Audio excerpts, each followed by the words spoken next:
Good morning, boys and girls. We are going to be reading from Story of the World.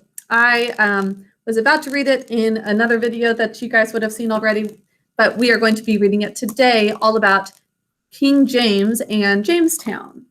So I'm not sure if you'll be watching this right after or right before the history book all about Jamestown, but let's get into the story.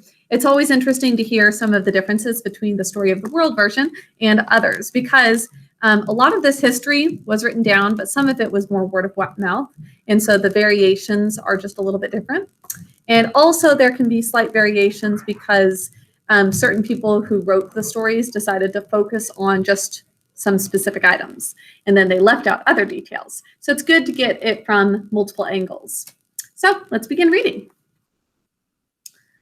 Now, while Spain hauled boatloads of gold out of South America, and brought it to King Philip II, that's going back to the exploration, King James of England looked on in envy.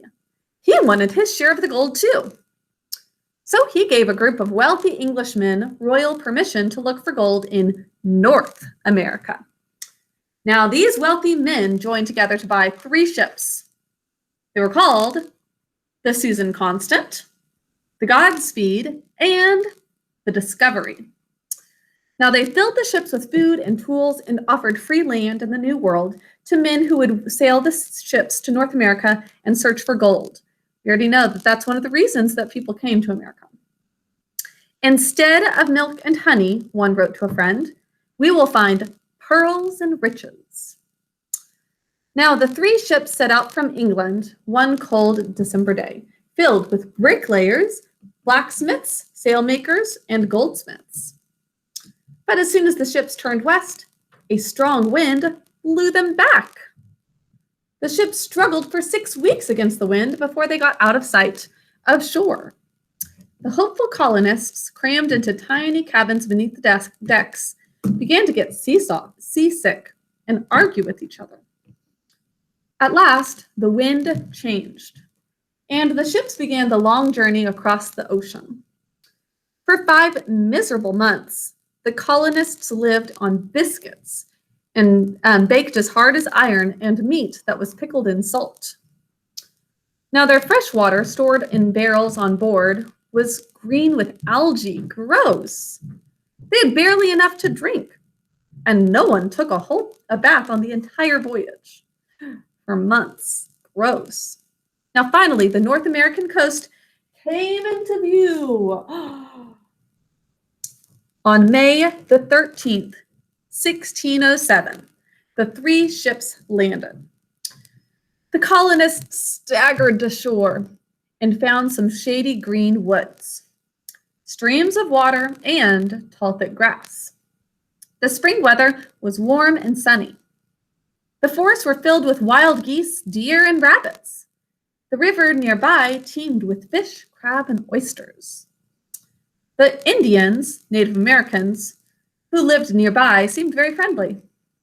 The colonists, sure that they had found the perfect place for their new home, built a few huts and named their colony Jamestown in honor of King James. Now, the settlers didn't spend very much time building. They spent their days searching for gold. Now, one of Jamestown's leaders, whose name was John Smith, he soon grew exasperated. There is no talk, no hope, no work, but dig gold, wash gold, refine gold, and load gold, John Smith complained. He knew that the colony's grain supplies brought from England would soon run out. He's thinking, who cares about gold if we don't live? Now, he was afraid that the Indians might also grow hostile. He wanted the colonists to grow their own crops and to build walls to protect themselves.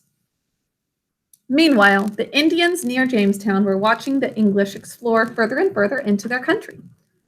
They were worried. How much land did these newcomers want? One day, Indian warriors attacked a little group of colonists who were out searching for gold.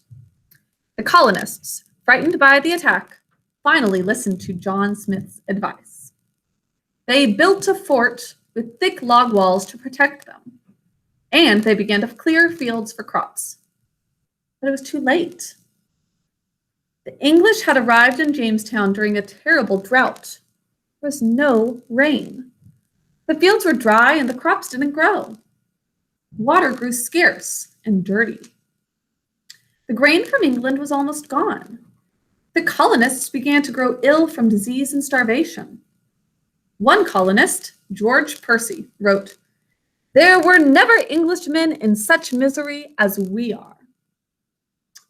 As we. 5 men had to divide a small can of barley soaked in water. Our water was filled with slime and filth. Sometimes 3 or 4 men would die in a single night. They have to focus on good living conditions and not just think through bringing gold back, because otherwise they're going to die before they can even bring it back. Now, by fall, half of the colonists were dead in Jamestown. And then winter came. The men who were still alive huddled in their icy wooden huts. Their feet froze. Their joints were swollen from cold and hunger. But John Smith was determined to make Jamestown a success. So just before Christmas, he rounded up a few healthy men to go looking for food, and perhaps for a better place to settle. Smith and his companions paddled their way slowly up the river that ran deep into the woods. The water grew shallower and narrower. Overgrown banks rose up on either side. Briars reached down into the canoe. Finally, they came to a fallen tree, collapsed across the water, and could go no further. John Smith pushed the canoe to shore and got out. "Go up on the bank and cook our food," he told his companions. "I'll see if I can figure out where we are." So he walked away along the muddy edge of the water. The river turned and twisted. Soon he lost sight of his men. He paused, looking around. Suddenly, he heard a faint rustle ahead of him. An arrow struck him in the thigh and bounced off his heavy leather breeches. John Smith drew his gun, shouting a warning. He could see 2 Indians, half hidden by the undergrowth, notching arrows to their strings. He backed away from them. Imagine Mr. Bones over there is one of them, and stumbled into the shallow water. More Indians appeared from the brush around him. Smith, floundering in the river mud, shot all the bullets out of his gun. By the time he ran out of ammunition, he was stuck to his waist in muck. Now Smith laid down his empty weapon and held up his hands in surrender. The Indians pulled him out of the mud and marched him through the thick woods. Finally, they arrived at the edge of a large clearing filled with Indian houses. What do you think is going to happen? Children played nearby. Women were cooking and carrying water. A large hut stood at the village's center. It was the palace of Powhatan, the great Indian chief. Inside, Powhatan was lying on thick mats, wearing strings of pearls and a rich garment of raccoon skins, surrounded by his chief warriors. He stared at the muddy, disheveled Englishman for a long time. Of course, the 2 men did not speak the same language, but John Smith had learned a few words of the Indian language, and some of the Indians knew a little bit of English. With the help of these translators, Powhatan and John Smith managed to talk to each other. Put into English, their conversation might have sounded something like this. "Why have your people come to our land?" Powhatan asked.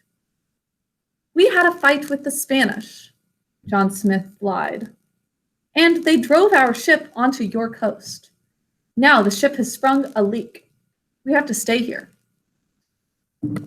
"Why have you and your companions wandered so far into my territory?" Powhatan demanded. John Smith had to think fast. "Great chief," he said, "we intended only to attack your enemies, who live up the river and who fight against you." "If that is true," Powhatan said, "we can live in peace together." Now, what is John Smith failing to tell him? He was interested in the gold. That's why they're there. So John Smith promised that the colonists would not attack Powhatan's people, and Powhatan let him return to Jamestown unharmed. Eventually, another Jamestown leader, John Rolfe, married Powhatan's daughter, Pocahontas. Now there was truly peace between Jamestown and Powhatan's tribe. Now the Jamestown colony grew stronger and stronger. The English were in North America to stay. Okay, that is Jamestown from our story of the world. Hope you enjoy and hope you enjoy the rest of the unit. I'll talk to you later, boys and girls. Bye.